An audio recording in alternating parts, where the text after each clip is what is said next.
Hello YouTuber family, કેમ છો? સૌને ગુડ મોર્નિંગ, જય શ્રી કૃષ્ણ.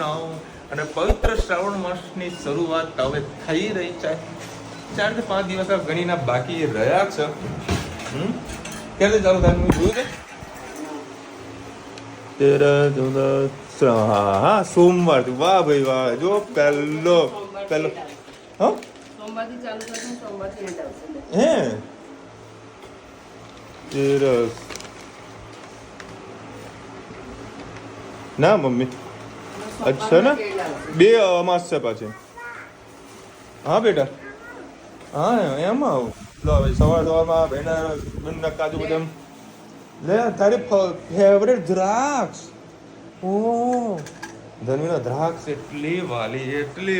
હા હા, દ્રાક્ષ વગર તો સુની રહી જાય. જાઓ બેસો બેટા, બેસ. હું આવું છું. અહીંયા બેસી જા ને, હું તમને ખવડાવું. મારે ધણી મને ખવડાવો તો મારે બેસવું જ પડે. પછી તો મને ખવડાવીશ કે અમારે ત્યાં નથી બસવું. અહીં ઓકે છું. બોલ કેવી રીતે ખવડાવીશ તું મને? હા અહીંયા ભલે પડી, તું બીજી લઈ લે. લે ભાઈ સાહેબ લ્યો. Thank you. લો હવે હું તને ખવડાવું. ગુડ. અત્યારે ધનવીને ડાન્સ શીખવાડતો હતો. કેવો ડાન્સ શીખવાડ્યો? પેલું બધે ટોલ કર દો. કરને બીગ કરજે. હું કહું ને પણ કરતી હતી. શીખવા સારું. આવતા વર્ષે સ્કૂલ ચાલુ. શાક થઈ ગયું છે કમ્પ્લીટ રેડી. જય શ્રી કૃષ્ણ સૌને. મારા સવારના રસોડામાં આપનું સ્વાગત છે. આજે ગુરુવાર છે તો ચણાની દાળ ખાવી જરૂરી છે. તો 2-3 ફરી જેવું તેલ નાખી દીધું. રહી તતરી ગઈ છે. એની અંદર ટામેટાં, લસણ અને લીલા મરચાં. આજે ડુંગળી નથી નાખી. એક તમાલપત્ર અને લાલ મરચું. સાથે આપણે મસાલા પણ કરી દઈશું. હળદર, હિંગ, ધાણા જીરું, લાલ મરચું, એક જ લીલું મરચું નાખે, 2 ચમચી લાલ મરચું, ગરમ મસાલો, મીઠું થોડું નાખેલું છે. થોડુંક હવે અત્યારે આપણે નાખીએ. સરસ બધું આપણે મિક્સ કરી લઈએ.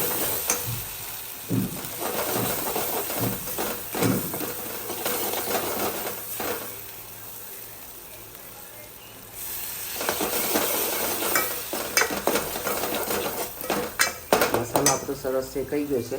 દૂધી અને ચણાની દાળ પણ સરસ બફાઈ ગઈ છે.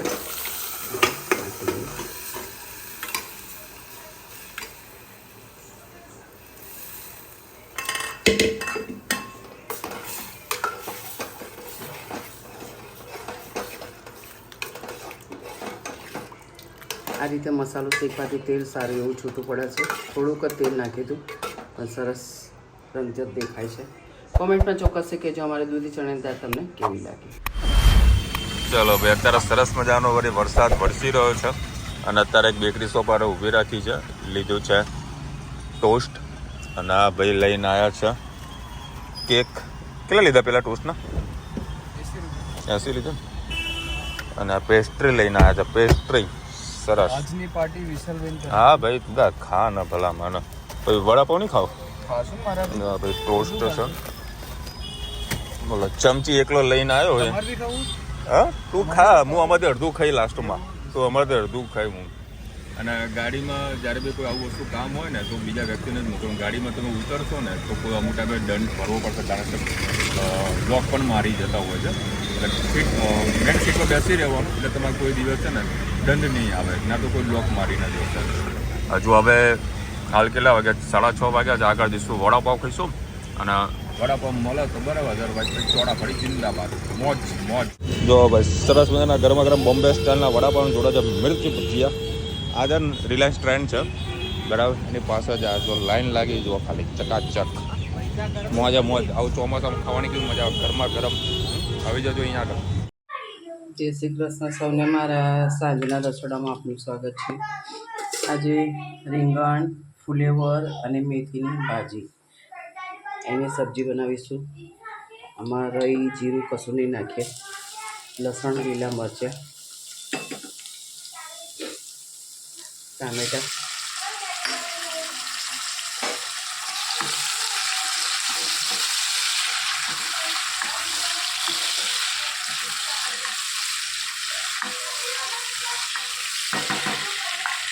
સાથે સાથે આપણે મસાલા પણ કરી દઈએ. હિંગ, હળદર, ધાણા જીરું, લાલ મરચું, ગરમ મસાલો, સ્વાદ અનુસાર મીઠું, મસ્ત બધું મિક્સ કરી લઈએ.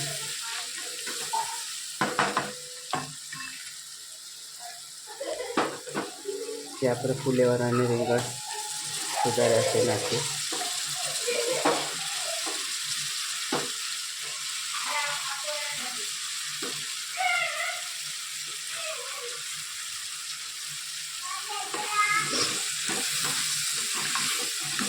આજે આ રસાવાળી આપણે સબ્જી બનાવીશું, એટલે રોટલા સાથે આપણે ખાઈ શકાય. સરસ બધું મિક્સ કરી લઈએ. 2 મિનિટ આને ખાવા દઈએ, ત્યાં સુધી આપણે ભાજીને પણ સારી એવી ધોઈ નાખીએ. 2 મિનિટ આપણે સરસ શાકને તેલમાં ખાવા દીધી. હવે જે આજે સવારે જ 20 રૂપિયાની જોડી મેથીની ભાજી લાવી હતી, જો આજે એમને એમ રવા દીધી હોત તો આ ભાજી કાલે ફેંકી દેવી પડશે. એટલે એને સુધારી અને આજે એની સબ્જી આપણે બનાવી દઈએ. કારણ કે વરસાદનું પાણી જરાક પણ શાકમાં લાગે તો બીજે દિવસે એને ફેંકી જ દેવું પડે. ચાહે ધાણા હોય કે ચાહે કોઈ પણ વસ્તુ, મરચાં હોય, રીંગણા હોય, ગમે તેને પાણી લાગે એટલે આપણે એને કાઢી નાખવું પડે. સરસ ભાજી પણ આપણી મિક્સ થઈ ગઈ.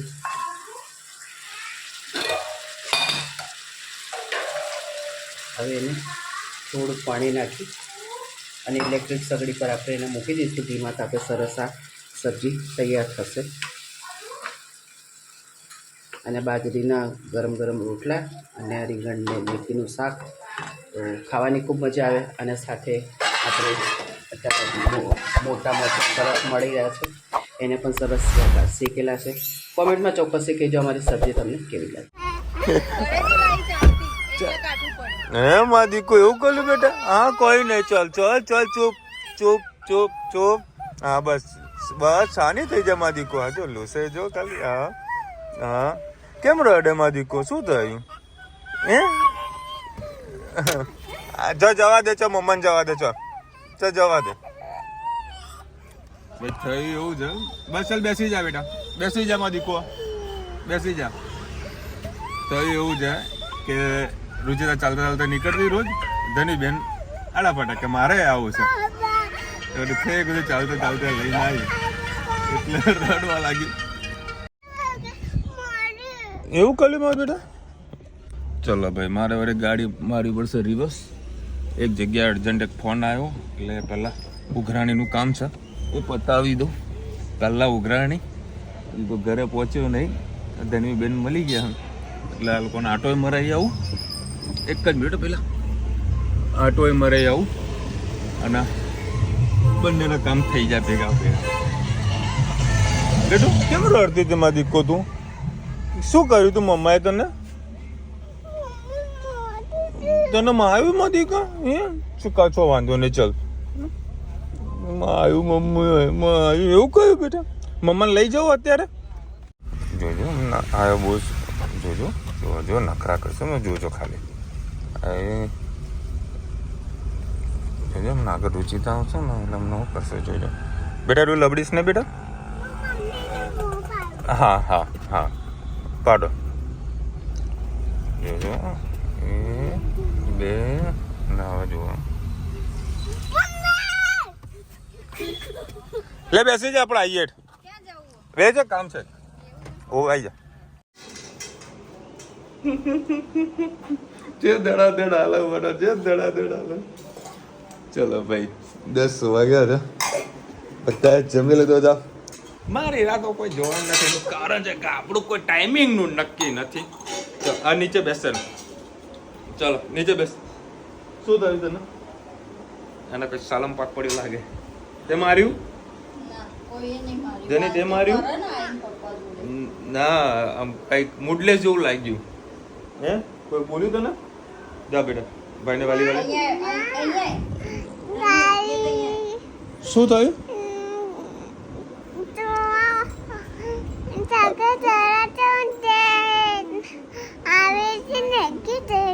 हाँ जल्दी बोल पनवेल निकल जाएगी. चल साइड में આવતી રહે. ચલ હા પણ હું મને આમ તો સાઈડ માં કર.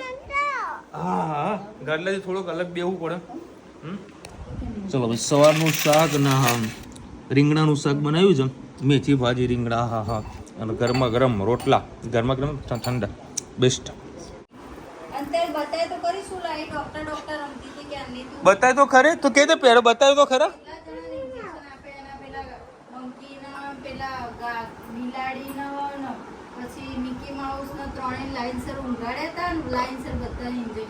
હે બધા ઇન્જેક્શન આલ્યા તે તારે ડોક્ટર બનવાનું ને બેટા? હે ને જો હા પાડે ડોક્ટર બનવું તારે? જો હા પાડે. એ કહેતો છે કે મારે ડોક્ટર બનવું છે. રોજ બધાને ઇન્જેક્શન આવે. આજે મિકી માઉસ નો વારો આવ્યો છે. એટલે તો આવતા જતા ઇન્જેક્શન મળી જાય છે. આગી જા ચાલ. હા ચાલ હે તું ઉપર આય. એ હા લેતો આવું. એ ધોવો પડશે. આજકાલ બહુ વરસાદ વધારે પડતો છે એટલે પોતે બધા સાચવજો. બરાબર વધારે પડતો વરસાદ છે એટલે ધ્યાન રાખજો. ઉત્તરાખંડમાં સારો એવો વરસાદ પડ્યો અને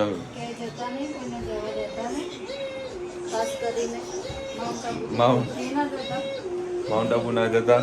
માઉન્ટ આબુમાં આપણે ખાસ કરીને માઉન્ટ આબુ અંબાજીમાં એક ફાયદો શું ખબર છે?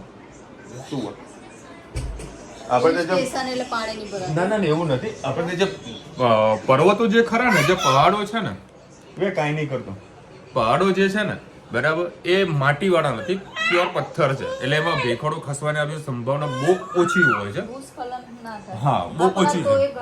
પ્યોર પથ્થર છે. હા એક ખાસા 5-6 વર્ષ પહેલા માઉન્ટ આબુમાં આવું થયું હતું બરાબર. પણ ના જતા કારણ કે વધારે વરસાદની આગાહી છે. ખાસ કરીને આવા પર્વતવાળા વિસ્તારમાં જવાનું ટાળજો. બરાબર ને?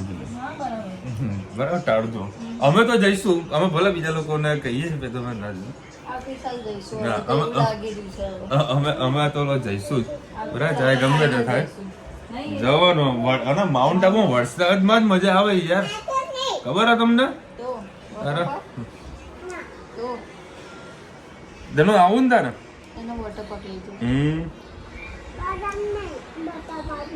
અંશુમન ગાયકવાડનું ચિત્ર બતાવો. ઓમ શાંતિ ઓમ. મયુર મનોહરભાઈ. અચ્છા તમે સરદાર પેઇન્ટિંગ કરેલું લાવો સાઈડમાં આવતો ને. હા એ ધને આમ સાઈડમાં આવ ને. સ્મિતાબેન લખી રહ્યા છે કે રુચિતાને થોડા દિવસ વ્લોગ બનાવ. થોડા દિવસ ને કાલથી વ્લોગ બનાવીને આપી જ દઉં. બરાબર કાલે તારે મોર્નિંગ ચાલુ કરી દઉં. અરે બાપા જો આ ચીડચીડા અવાજથી એક પેલા શું નામ ડોક્ટરનું? હા ઇમરાનભાઈ નો મોસ્ટ ઓફલી બધા વિડીયો જોયો હશે, રીલ્સ જોયો હશે ઇન્સ્ટાગ્રામ ની અંદર. અમદાવાદના છે બરાબર. જે નાના નાના બાળકોના ઇન્જેક્શન આલતા વિડીયો બનાવે છે અને એમાંથી ફેમસ થયા છે બરાબર. આજે એમને મેં એક રીલ્સ જોઈ હતી. એ રીલ્સમાં એવું હતું કે એક બાળક હતું બરાબર. એક બાળક હોય બીજી વાત એ પણ તમને કહું. એક બાળક હતું એના છે ને ચીડચીડો સ્વભાવ બહુ હતો. મતલબ એના હાથમાં કોઈ વસ્તુ પડી હોય ને અને જો છીનવી લઈએ ને તો આજા માજી છટકલી. દરેક બાળકમાં આ વસ્તુ હોય. કોઈ વસ્તુને જો લઈ લે ને ખોટું હેરાનગતિઓ કરે. એ ડોક્ટર સાહેબનું એવું કેવું છે કંઈક સાયકોલોજી પ્રોબ્લેમ છે. સાયકોલોજી મીન્સ કેવું છે કે આપણું સંતાન છે ને આખું ફેમિલી સાથે ઊભું થયેલું હોય કે ભાઈ દાદા દાદી હોય, કાકા કાકી હોય બરાબર. એટલે જોઈન્ટ ફેમિલીમાં એટલે છોકરું વધારે લાડક વાયુ થઈ જાય. એટલે એને જો તમે જીત જ્યાં સુધી પૂરી ના કરો એટલે તમે વસ્તુ હા. એમ કહું લઈ લઉં તો એ સામે ડબલ જીત કરવાનું, પણ તમે ઇગ્નોર કરીને એનાથી દૂર જતા રહો ઇગ્નોર કરવાનો અને દૂર તો એ જતું આપોઆપ રહેવાનું. ભૂલી જ જશે. જો આ ઘણીવાર રોતી હોય ને તો હું એને એ ના કરું, દૂર જતી રહું એટલે એ વાતે ભૂલી જાય ને રોવાનું બંધ કરી દે. એ વસ્તુ અમે અપ્લાય કરીએ છીએ, હેતમાંય કરીએ છીએ અને ધનવીમાંય કરીએ છીએ. પણ અમુક વખત રેગ્યુલર નહીં થતી. અને બીજી વાત એવી હતી, તમે કદાચ ન્યૂઝમાં વાંચ્યું હશે કે 10 વર્ષનો બાળક સુસાઇડ કરી નાખ્યું, ફાંસી ખાધી. 10 વર્ષના બાળકને એનું રીઝન શું હતું? બે ભાઈઓ કે બે ભાઈબંધ હશે, બરાબર, મોબાઈલ માટે બાજ્યા હતા કે રીલ્સ જોવા માટે, અને એક ભાઈએ ના આપ્યો, એટલે બરાબર, એટલે ના આપ્યો. બોલો, એટલે આવું પણ મેટરો બધી થાય છે. એટલે ખાસ વસ્તુ ધ્યાન રાખવી જોઈએ. શું ટેન્શન નહીં એનું, એટલે ઓ બાપા, આ તો જે વાત કહેવા જેવું હતું એ કીધું. હા, એક આઠ મારા સાસુનો બર્થડે છે. સ્વાતિ બેન, તમારા સાસુનું નામકરણ તો કયો, હે? નામ તો દ્યો. મારું સાસુનું સાસુનું બર્થડે છે. Happy birthday, happy birthday. Dhanu happy birthday કહી દે. હેપી બર્થડે કે આ મૂડમાં હોય તારે બોલ, બાકી ના બોલમ. ઓકે, તમે સુવાની પાર નીચે જૂતા ના રાખો, બીમાર નહીં જાય. અચ્છા, એવું છે. 100% હવે નેક્સ્ટ ટાઈમ આપણે ધ્યાન રાખીશું, બરાબર, આવું કોઈ પ્રોબ્લેમ નહીં આવે. સારો રીઝન તમે રાખો. Thank you. અમુલભાઈ લખી રહ્યા છે, વિશાલભાઈ કોમેન્ટ બોલ્યા કે તમે ઘરમાં કોઈ ડાયાબિટીસ થયો હોય ત્યારે દૂધ પીવે છે, પરંતુ ડાયાબિટીસ થાય ત્યારે નહીં, પરંતુ એસિડિટી થાય ત્યારે. હા અમુલભાઈ, એસિડિટી થાય ને, રોજે અમુક ટાઈમે પ્રોબ્લેમ થાય એટલે ઠંડુ દૂધ પીવે છે. અમુક ટાઈમે મને ભૂખ લાગી હોય કાં તો ઠંડુ દૂધ પી લઉં છું. બાકી ઠંડુ દૂધ રાત્રે ન જ પીવું જોઈએ, કફ થઈ જાય. પણ ના છૂટકે અને મને આવું કોઈ અસર પડતી નહીં, બરાબર. મને બધું વધી જાય છે એટલે મને કોઈ તકલીફ થતી નહીં. હા, ગમે તો હું ખાઉં. બીમારી વર્ષે એકવાર જ આવે, એ ખાલી થોડું આટલું નાનો તાવ આવી જાય ને. આ તાવ આવે તો તમે આટલા વર્ષથી બ્લોગ બનાવી કદી તાવ જોયો? મને તાવ આવ્યો હોય. તાવના લીધે મને ખાલી એક જ બીમારી છે, એ માથાની જે મગજની છે, બાકી બીજી કોઈ આપણે બીમારી નથી. અને આવતીકાલથી વ્લોગ બનાવશે હવે રુચિતા. ગુડ મોર્નિંગ પણ રુચિતા જ કહેશે. ઓકે, બરાબર. શુભ શરૂઆત હવે રુચિતા કરશે, બરાબર. હું ના, ધનવી કરશે. બસ ધની કરવા દેશે. હા, કાલે સવારે વિડીયો ઉતારશે, બરાબર, નાયા તો વગર, કારણ કે 5:30 વાગે ઉઠાશે એટલે તૈયાર કરો, ત્યાંથી શરૂઆત કરી નાખી, બરાબર. ચલો, મળીશું નવા વિડીયો સાથે, નવા મોજ મસ્તીની સાથે. ત્યાં સુધી અમને આપણો જય હિન્દ, ભારત માતા કે જય. અને વિડીયો ગમે તો ફટાફટ લાઈક કરો, શેર કરો, સબસ્ક્રાઇબ કરવાનું ભૂલતા નહીં. રાધે રાધે.